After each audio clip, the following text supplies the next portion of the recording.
دا جهان دے تلونکے ہر انسان دے خبر ش مسلمانا پاتی دا مکان دے په تیمم باندې مونځ وکړو ودانه دنیا کې مونږ په تیمم باندې مونځ کوو اوبه نه وي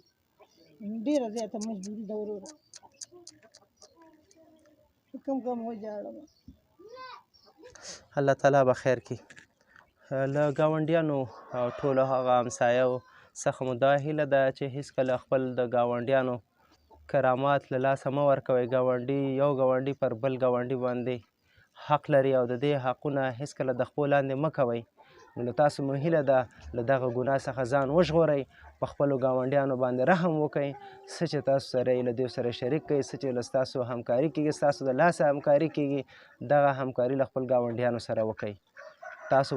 په اوبو سره اودس کوئ او خوا کې مو ګاونډیان په تیمم لمونځ کوي ډېر د افسوس خبره ده نو داسې بیچاره او دغسې ناداره کورنۍ هېڅکله له پامه مه غورځوئ انشاءالله چې څه همکاري کېدله موږ به در سره همکاري هم وکړو دغه هغه کاکا د خاطر یوه جوړه کالي دي دغه هغې له ورکئ او کوم ګولۍ چې دی هغه به تجاري خوري مورې ژوندون مې بې له تا نه مکمله ښکاري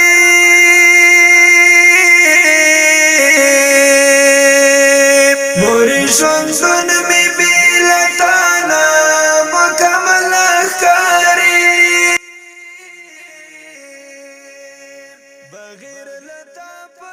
دی خوا ډاکټران به هم نه راځي نو مشکلات دي نو ډېر لرې نه دی خاورو نظر شټول جهان مورې لکه قربان مورې ستا دعاګانې دي په ما باندې باران مورې لکه قربان هغه بابا ته موږ 10,000 روپۍ لېږلو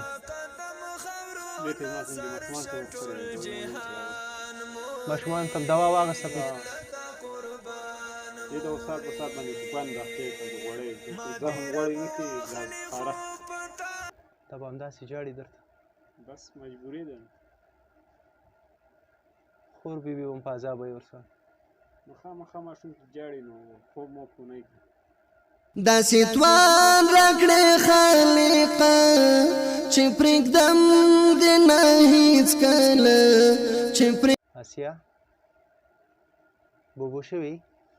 درد سوالګر پروت یم در نظم دې نه هېڅکله در نظم دې نه هېڅکله داسې توان راکړې خالقه چې پرېږدم ماشومان چې په کوم حالات کې قرار لري ته بار بار به ورسره ځورېږي بار بار به ورسره ځورېږي مجبوري ده نو بچیان در په غاړه شو خامخا پلار ځورېږي مور ځورېږي هېرول مې رانه هېر کړې هېروم دې نه هېڅکله هېروم دې نه هېڅکله هېرول مې رانه هېر کړې هېروم دې نه داسې بچیان لکه تا چې صفا کړل داسې ډاکټران خدای نور هم پیدا کړي چې زما دا زموږ دنده ده موږ دنده ده چې باید موږ داسې وکړو دا د کور ودانې چې زما په مخ کې بچیان صفا کړل او زه ډېر خوشحاله شوم الله دې اجر درکړي الله دې تل خوشحاله لره یوه سپارښتنه درته کومه که هر څومره سخت حالاتو کې ګیرېږي خیر دی درمل زمینه به موږ درته مساعده کوو وقایه ته وکړه وقایه به څه کوې چې کور کې 3 ورځې بعد به دا وینځي 2 ورځې بعد به وینځي هغه نیکرونه به استعمالې د ګونډو نه بره چې کوم نیکرونه یي نرم نیکرونه په دغه ګرمي سیزن کې ته به ورته هغه اچې که څه هم دیو زخم دپاره مچان هم راغونډېږي تاسو به داسې کوئ چې یو کس به خامخا ورته هغه کوئ چې دا مچان هم ترې نه شړي پکې به ورته وخي لاسي پکې واخله هغې نه کار واخله او په دغه طریقه چې ما په کوم طریقه ته ولیدل چې صفا مې کړه په دغه طریقه به ته دا ماشومان وینځي چې د دوی دا زخم چې دی ورځ په ورځ وچ شي نه چې خپور شي که ته همداسې دا پرېږدې دا چې کوم ځای ګرۍ که نه هغې ځای نه اوبه وځي دا اوبه چې ووتل دا ماشوم دی په خوله مو وایي بل ځای کې هغې ځایونو کې مو واړه واړه وقایه راختلي وکړو. وقایه همدا ده چې ګرد و غبار نه به وساتو. څومره زیات چې مایعات څکلی شي، شوده څکلی شي ورکه ورته، جوسونه څکلی شي ورکه ورته. د درملو نه هم زیات درته مهم چې د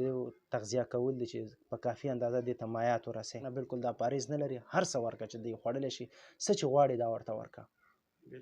یو به خوراک مکمل ورته ورکړه، موږ به خپله همکاري هم در سره وکړو. دلته چې زموږ د څونه وسه کېږي موږ درته د درملو همکاري هم کوو. 3 ورځې بعد یا 4 ورځې بعد 3 ورځې بعد ته به بیا راوړې ده. 3 ورځې بعد به بیا راوړې د دې به بیا موږ وینځنه وکړو، بیا به ورته صفایي وکړو. همیشه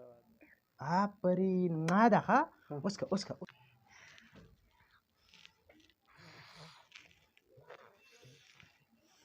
نو وروره